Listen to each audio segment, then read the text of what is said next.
کنارے پہ موک ایکسرسائز کی ہے، اور اس موک ایکسرسائز کا مقصد یہ ہے کہ ہم ریسکیو 1122 اور تمام ڈپارٹمنٹس جو ڈسٹرکٹ ڈیزاسٹر مینجمنٹ اتھارٹی کے تحت آتے ہیں ان کی پریکٹیکلی جو کام ہے اس کی کارکردگی کا جائزہ لے سکیں اور ان کو دیکھ سکیں کہ ان کی تیاری کا کیا لیول ہے، کیا وہ تیار ہیں اس لیے کہ اگر کوئی خدا نخواستہ ایمرجنسی ہو جاتی ہے، فلڈ آتا ہے تو کیا اس کو میٹ آؤٹ کرنے کے لیے، کیا اس کو فیس کرنے کے لیے وہ تیار ہیں یا نہیں۔ تو اس سلسلے میں بڑی یہ ایکسٹینسو ایکسرسائز یہاں پر ہوئی ہے، جس میں 1122 نے اپنی صلاحیتوں کا مظاہرہ کیا ہے، ہیلتھ اور لائف اسٹاک ڈپارٹمنٹ کی طرف سے بھی کیمپ لگائے گئے ہیں، اور باقی بھی جو سامان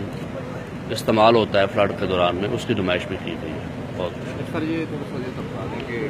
ممکنہ خلاف کے حوالے سے منڈی ہاؤسنگ میں جو تمام اکوپمنٹ ہیں ہمارے اداروں کے پاس وہ پورے ہیں یا ان میں کمی ہے؟ ہمارے پاس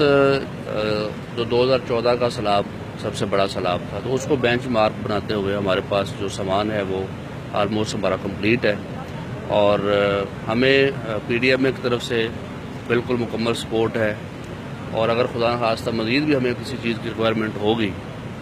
تو وہ ہماری ریکوائرمنٹ جو ہے وہ فوری طور پر پوری کی جائے۔ ابھی فی الحال ہمارے پاس جو سامان ہے اس کو ہم نے چیک بھی کی ہے، بورڈس کو بھی ہم نے چیک کی ہے، او بی ایمس کو بھی ہم نے چیک کی ہے، وہ سارا فنکشنل کنڈیشن میں ہے اور سفیشینٹ ہے۔ بہت شکریہ۔